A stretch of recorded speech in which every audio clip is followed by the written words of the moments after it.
sorry, you guys. I just got cut off. My alarm went off and cut me off. I know I shouldn't be filming while I'm sitting here on this driving, but you know what? It's the time that I feel like filming the most. And I can just cut out whatever I don't want you guys to know. Like if once I get where I'm going or whatever the case, when I'm at a stop sign, I can just hit stop or whatever. But for right now, it's just like I'm talking to myself, because I am at the moment. Anyway, so one of the things that I really want to talk about today, or at the moment, is loss. What do I mean by loss? I mean, like, when everything is going normal in your life and then tragedy strikes, and this happens to everyone, but let me be the one to tell you, everyone does not respond to it the same. And I know this, even though I'm not saying that people don't feel the same amount of pain or anything like that, but there are people who carry on with their lives like no big deal. Like, of course, you know it's a big deal. You can't not have a big deal if you lose someone that you love. But for me, it changed everything about what I knew about life. It's like 1 minute I'm a sister and I have 2 brothers, and one of them, I see him every day. He's a big part of every day of my life, even when sometimes I was fine if he wasn't. You know, big brothers, they can be anyway. So, but when I lost my brother, and it's been some time ago, about 15 years, really. Yeah, it's been about 15 years that I lost my brother. 15 this December. And a lot has changed within me. And a lot hasn't. But the things that have changed have been so monumental in my life. Like, if it wasn't for me losing him, I would have never woke up to something much bigger in life. See, we get stuck in everyday life and we forget. I think we were born forgetting that life is worth much more. Life is about much more than we think it is. Like, my life was just about paying bills, and it was so stressful. Just paying bills and taking care of my kid and all the things, and everything seemed so big and so overwhelming. But then I lost my brother, and it changed. First, you go through an initial shock. You go through shock. Then you go through devastation. You have to wake up every day and remember that this person is no longer here. Like, no matter how bad you want them to be there, they're not here. And you can't do a thing about it. But that was so hard on me. It required that I think deeper than what I was thinking at the time. And some really weird stuff happened when I first lost my brother. And that I'll talk about that some other time. But because there is a level of spiritual awakening that happens when you lose someone, I believe, because you get delusional. You have to be delusional in a sense. It's not, I don't call it delusional, to be honest, but a lot of people probably would, because they can't imagine that if somebody died, that they're ever coming back, or in my mind, for me, my belief is that when we die, we really just transform back into whatever we were before we were born. And there's so many things that took place during the first 5 or so years of my brother passing that just led me on this gigantic mission of self-discovery and self-reflection, because who I am now is nothing like who I was then. And it all started with losing my brother, because YouTube was getting really big. People were going there to find stuff like how-tos, and everything was a how-to. But then, and music, and then you would come across every once in a while just some really good content, and it was like the content was coming to me, and I was getting stuff that I wasn't used to hearing, but it was what I needed to hear, like my version of a higher power, and when I really got a grip in my own life of what that looked like to me, because it wasn't what people told me it was. And I'm not going on anybody, because I believe that everyone can only find God in their own way, period. Because you can't be told what God is. And I'm not gonna go too much on God, because I feel like it's so much gray area there. But I think that everybody must find God on their own terms, because a lot of people are so miserable with the idea of God that was given to them. It's just, to me, there was so many questions. Like, I never could understand or wrap my head around why God could be jealous or envious or angry or spiteful or whatever. I could never wrap my head around that. Like, you're telling me that this thing that's so big and he's supposed to be everything and all that is just so petty. I just, anyway, so losing my brother took me off on a way different path than I feel like I was ever going to find on myself. And one of the things that happened is that I found out so much about myself, and I found out that I didn't know that much about myself, really. I don't even know who I am. I still am working on that. I'm in a very, very liminal state with that. I don't know who I am. I know what type of person I was before, but I don't know what type of person I'm going to be. It's just, I just know that there's so much out there. People don't know what they don't know. And one of the things that used to get me the most as a child, or not even as a child, when I was in my 20s and I was going through things, and I'm like, nobody ever told me this or taught me this or, shared with me these kind of things. And I feel like it was a disservice. So, like, I spent my whole life since then trying to do that for my kids. But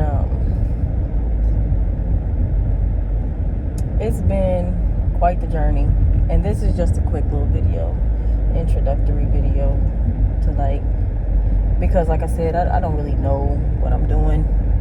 I just know that there's got to be people out there that need to hear that there's so much more. Like, there's so much more to life. And I'm in a spot where I know that I'm learning. I'm really getting it through my head that I am the creator of my own world.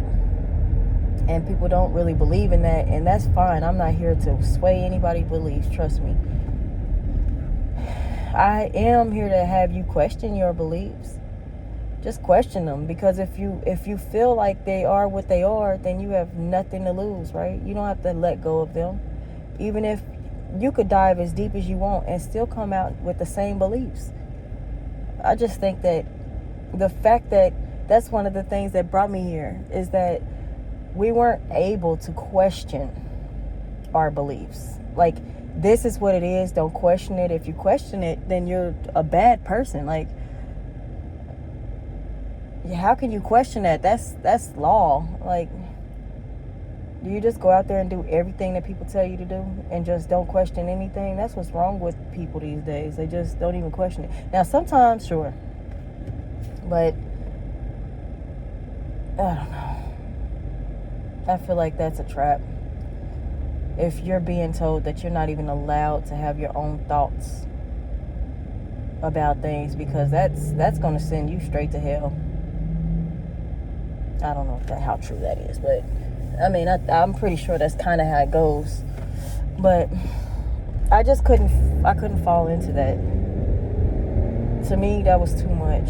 And before I knew that it was too much, though, I didn't think I had a choice. And this is the important part that I'm trying to say. Like, I didn't think I had a choice to think anything else, even if that meant that I was going to be pushed out the family, or, you know, people weren't going to like me anymore or whatever. And let me just say that has happened. But I also pushed a lot of people away too, but there was a reason for that too. But it was the most eye-opening thing when I first heard somebody say things that made more sense to me than anything. And I just haven't looked back. There's been no reason for me to look back. I don't care how. It's almost like when people try to talk to me the way that I was taught, which isn't very often, because I mean, I don't even go there with people because people get mad about that type of stuff. And for me, it's just like, you know, you can't change the way that I feel. You can't change how I'm seeing this, because I've experienced things that cannot be explained. And if I told you these things in the way that you believe, then you would think that I'm crazy or something like that. And I don't have time for that. I really don't. I've been enjoying this. Now, let me just say, that doesn't mean it's been easy, because it hasn't. Because like I said a minute ago, I've had to literally like push people out of my life, or just stop talking to people for the sake of us still being okay one day, you know, like and for the sake of not being like clouded with someone else's judgment of me, someone important to me, their judgment of me, because I'm an oddball, and I'm okay being an oddball, even if that means that I don't have friends or people that want to deal with me or whatever, because I'm not hiding my truth. I'm not flaunting it. I mean, it's not like I'm putting it in everybody's face or anything like that, but I'm definitely not hiding from my truth anymore. And I'm still learning every day. Sometimes that truth changes. And to me, that was always a thing of my past that I felt like I wasn't allowed to change, because like, and there was the societal norm, like if you're changing, then that's a bad thing, because you're trying to switch up on people, and that's okay. I've learned that that's okay. It's actually, like, to me, I encourage it. If something doesn't feel normal or right to you, then you should try to figure out what that is. You know what I mean? Like, try to see what that's all about. Don't sit there and just be curious about it and then not even try to dig into it to see what that is, because you might find that it opens you up to something way bigger. And people think that that there's like some kind of evil magic involved with this kind of thinking, and that's because that's not their fault. It's because that's what people have raised them to probably believe. Because even when you get to talking to people who believe similar to you, like when I talk to people who are even open to some of the things that I'm open to, if I start telling them things that I've experienced, they find it hard to just look me in the eyes and actually feel like they believe me. Or I don't know if they think that I don't know what it is. I don't even want to put a name on it, but I think people find it hard to believe things that they've never heard before, especially if it has to do with things that cannot be explained. One day I'm gonna tell you the story of my brother and what happened on the day that we went to go view his body, because he was murdered, and his wife and I and a bunch bunch of us went to go view his body. And that whole situation, nothing can explain that. But I started listening to things that could explain it in a way that felt real to me. And it felt like that had to be what that was. And I just hold that experience so dear to me because it opened me up to so much. It opened me up to so much, and it's the best that I've ever felt in my whole life. Learning about that changed the game for me. I'm all over the place, but I don't want to be scripted. I am the type of person that I will definitely be all over the place with my chatter. I try to keep it in the same category, at least on the same subject if I can. But I'm all over the place because I have a lot that I feel like if somebody hears this, it might open them up. And I don't want you to be wide open because there's dangers in that, but be open to something that you might not really understand. And if it feels good to you, like if it doesn't make you feel anxious and it just gives you a peace of mind and makes you feel like this is the realest thing that I've ever heard, then you should consider like just watching a couple videos. See if it takes you further or if it starts to scare you or what happens. Find out if there's any stories out there of anybody that experienced something that you experienced and you don't want to talk about it. You know, and then just start taking notes. Start finding people who can relate to you and just know that everybody isn't going to be for that type of stuff. I still have yet to find someone. Like, I'm a weirdo. I'm the oddball, and I am okay with that. I swear. I'm definitely okay with that. Also, if this video, like, I'm recording myself, but if I happen to make this video and it doesn't include the image, you know, the video part of the audio, just understand, I have to get used to the fact of being on camera, especially in a vulnerable state that I'm in right now, with my double chin showing, driving, probably looking like a chicken because I'm looking all over the place. Also, I do know that I should not be driving with my phone, but my intention is not to touch my phone at all. It would just be like if I was talking to somebody in the back seat, and I'm totally a safe driver. Besides that, I mean, yeah, I know it's a no-no. It's just I feel so inspired when I'm in my car on my way to work because I feel so uninspired to go to work. And that's a different topic. That's really what puts me on YouTube and tried, you know, because I feel like there's so much anxiety there when I don't have to come to work.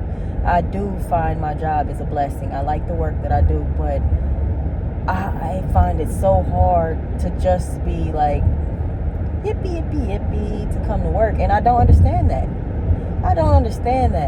Because it's not like it's a stupid job. It's actually pretty good work and pretty good pay. So why is it so much anxiety around that? If anybody else has that experience, please share. Because to me, and I know a lot of people don't talk about this shit.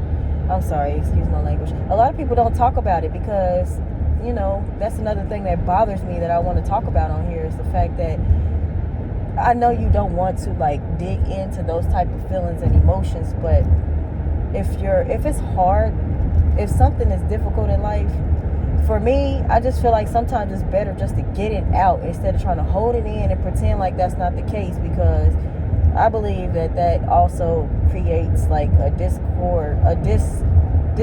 No, that's not the right word. Like it creates something in your body that could make you sick. I don't know the word that I was looking for, but that's what I'm trying to say.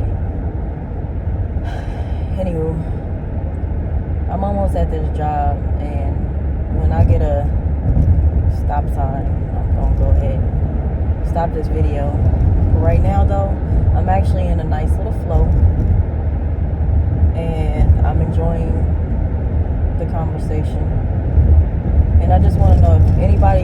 is listening, can you relate to any of the things that I'm talking about? Like, do you have an experience with any of these things?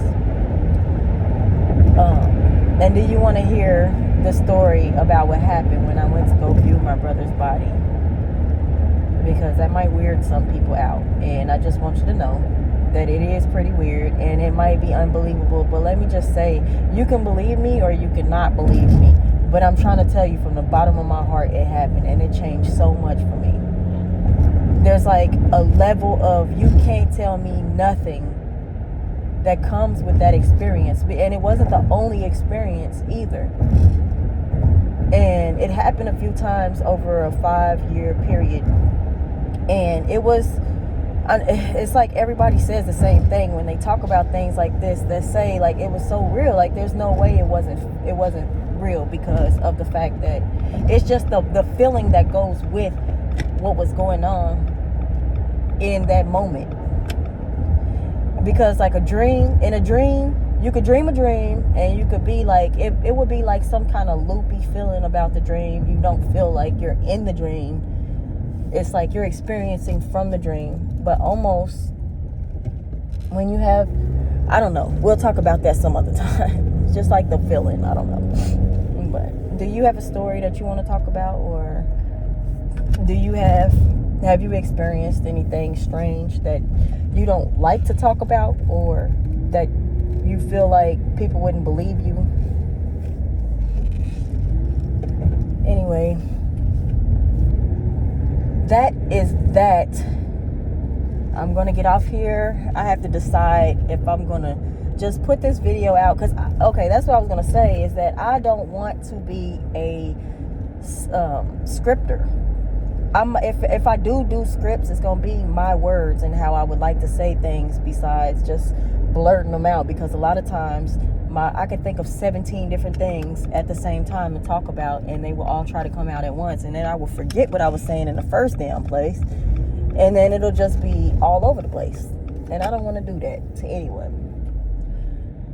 So if you happen to hear like my first video, it was written and I was reading it off of my it was a written script. It just took my words and made them better. And so that might be what I do on times that I feel like I have something to talk about, but I can't just blurt things out like that. Anywho, now, if this video happens to be not a video of me, then just know that it's because I want to make YouTube videos, and I understand that people don't like when they can't see your face, but sometimes you gotta make an exception. Even if nobody watches it, I still feel like I need to make an exception to make some of these videos where my face is not on it,